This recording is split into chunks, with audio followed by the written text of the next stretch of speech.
The Lantern Rite celebrations are getting better by the year. Such wonderful music. Dr. Baizhu, I've brought the herbs. Who are they for? The singers. Performing at a music festival is very demanding. Using these herbs in good time will protect their voices from damage. Oh, that's why you were preparing them all night. I dared not neglect the Yuheng's request. Her messenger was quite insistent that it should take top priority. Let me double-check again. This one is for...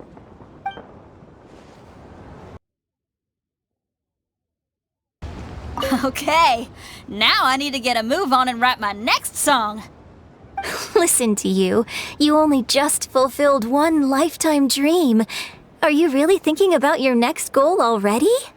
Don't try to tell me you ain't the same way. I bet you've already thought up a name for your next opera, haven't you? You know me too well, Xinyan. The Adeptus-Seeking Voyage. How does that sound? Oh, man! Yeah, I can already picture it. I've also got just the finishing line for it. I'll close with, "And the celestial melody echoed through the clouds forevermore."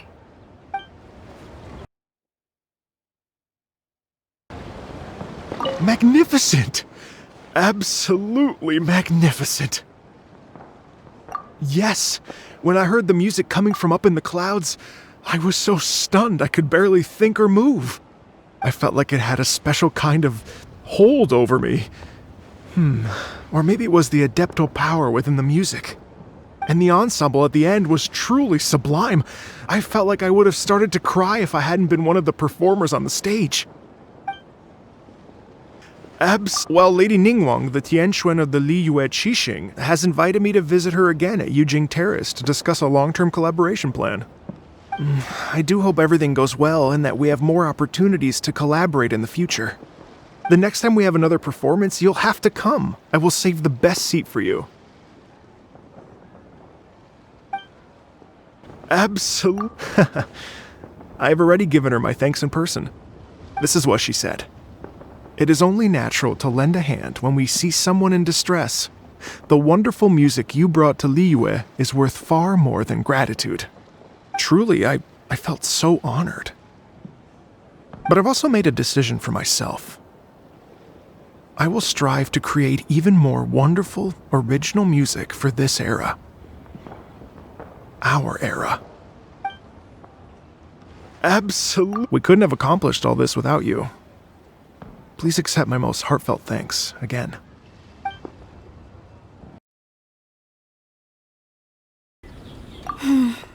Granny, you play so beautifully.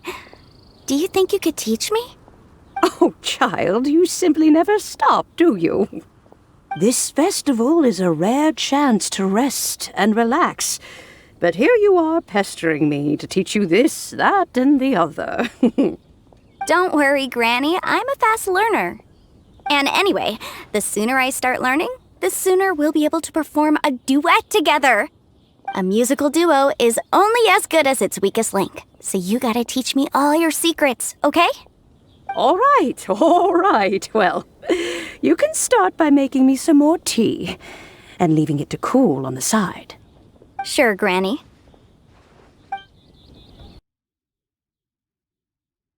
I'm so happy. And all the grandmas and grandpas in Qingce village had a great time too. You mean, what am I doing here? Well, just now I did a performance for everyone. Although I can't play an instrument anywhere near as well as Master, I can still sing. Even Granny Roshin said I did a great job. She also gave me some candies. All the grandmas and grandpa masters told me a lot of stories about the Adepti. There was Skybracer with the giant deer horns, and Sea Gazer who loved to collect treasure.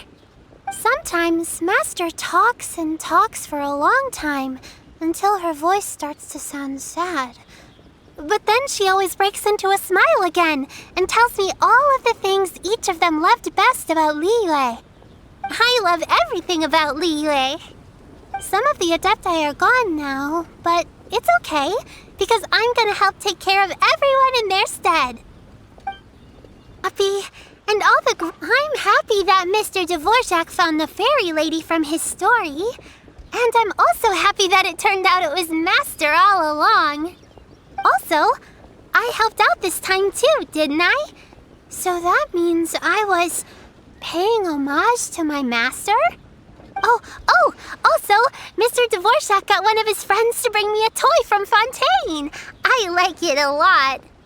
At first, I didn't know whether I was supposed to accept it or not, but then Master said it was okay, so I did. And all the grandmas and grandpas in Qingce, see you! Make sure you take good care of Paimon. Oh, and please come play with me if you ever have the time.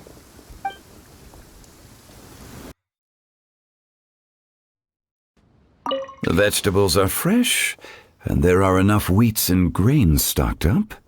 I'll pass on the seafood. Oh, it's you. We meet again. Surprised to see me here? It's the director's orders. Xiangling worked all day and night at the restaurant during the festival and didn't get to have any time to enjoy the festivities. The director sent me here to help out in the kitchen so that Xiangling will have some time to herself. But with someone as hardworking as you around, there seems to be nothing much for me to do. It feels good seeing my old friend in the kitchen, fetching ingredients and lighting fires. Perhaps I should borrow Cloud Retainer's Supreme Cuisine machine to speed things up. You'd still prefer to make them by hand, but of course.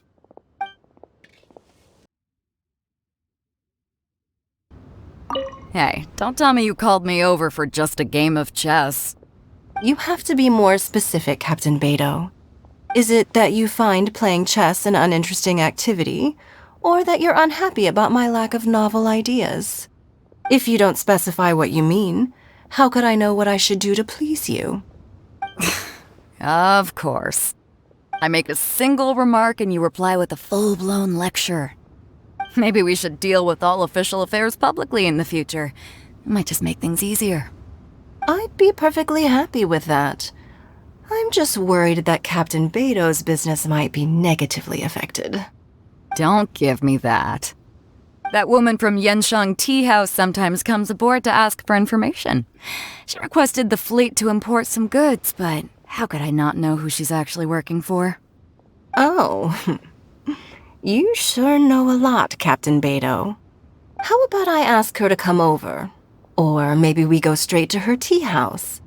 With one more person around, we'll be able to have some variety in our chess games.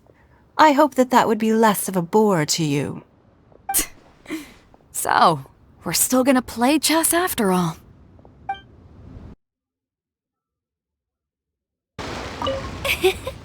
Xingqiu, you have to be honest. Honest about what? How did you and Venti really meet? Why are you suddenly asking that? Aren't they book buddies? Yeah, we met a few times at a book convention. That's all. Oh, really? With that extraordinary demeanor and literary talent, he's definitely not just any bard.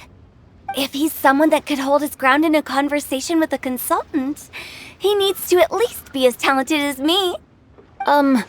Perhaps you're overthinking this matter. Hu Tao, Xingqiu wouldn't lie to us. Okay. I'll tell you the truth. Huh? Xingqiu! I'm actually a fan of Venti's poetry. You all know that I love reading, and sometimes come across poetry from Mondstadt. Among those works, I admire the ones penned by Venti the most. Just as Hu Tao said, his artistry is the reflection of his personality, remarkable grace and exceptional literary talent. I guess Venti didn't tell you the whole truth back at the restaurant because he didn't want to embarrass me in front of everyone. He's such a considerate person. Yes, right. I can confirm that.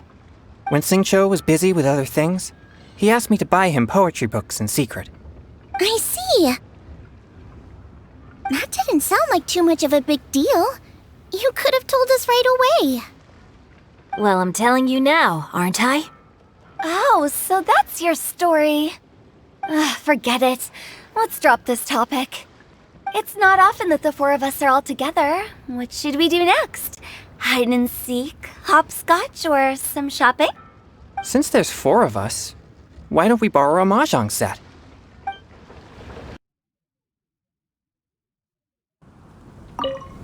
Xiao just came up here with some almond tofu, but I haven't finished everything Xiangling gave me yet. You should try some too. I'm not as experienced in tasting mortal food as you, and I couldn't tell the difference. There must be many different stories to tell of the hustle and bustle of the mortal world, too. You can tell me. I will listen.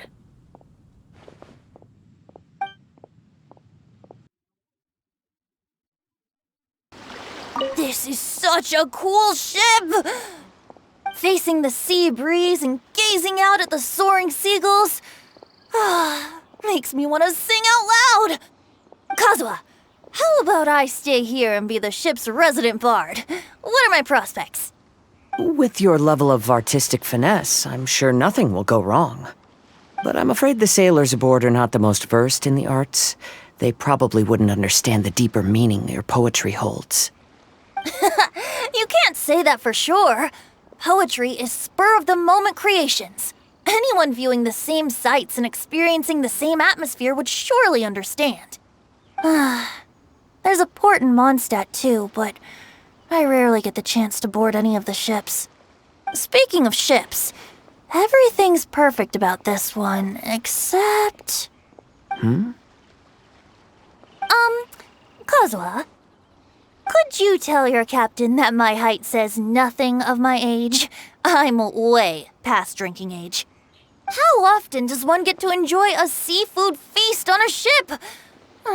It'll be a real shame if there isn't anything stronger to enhance the food.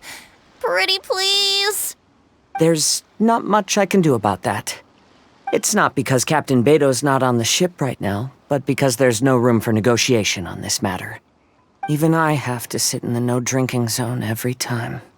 But I don't get drunk after just a few sips. Trust me, I can hold my liquor really well.